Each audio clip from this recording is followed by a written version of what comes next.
വയനാട് മൈലമ്പാടിയിൽ പുലി ഇറങ്ങി. മണ്ടകവയൽ സ്വദേശി ബിനു തോമസിന്റെ വീട്ടിലാണ് വീണ്ടും പുലിയുടെ സാന്നിധ്യം കണ്ടെത്തിയത്. ബിനു തോമസിന്റെ വളർത്തുനായയെ കഴിഞ്ഞ ദിവസം പുലി പിടിച്ചിരുന്നു. 3 ദിവസത്തിന് ശേഷമാണ് പുലിയെ വീണ്ടും പ്രദേശത്ത് കണ്ടെത്തിയത്.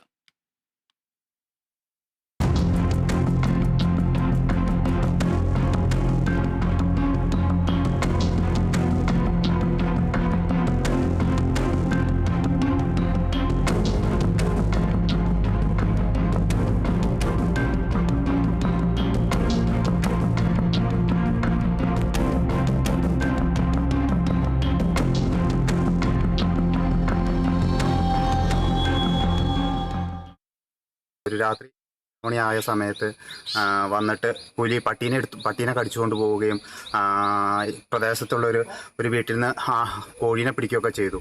അത് കഴിഞ്ഞ് ഫോറസ്റ്റുകാർ വന്ന് അവർ ക്യാമറ വയ്ക്കാമെന്ന് പറഞ്ഞ് ക്യാമറ വെച്ച് ഇന്നലെ രാത്രി നോക്കുമ്പോൾ പുലി വീണ്ടും ആ വീട്ടിൽ തന്നെ വരികയും അവിടുന്ന് ആ വീട്ടിലത്തെ ഭാഗത്തു നിന്ന് തന്നെ ആ ക്യാമറയിൽ പതിയുകയും ചെയ്തു.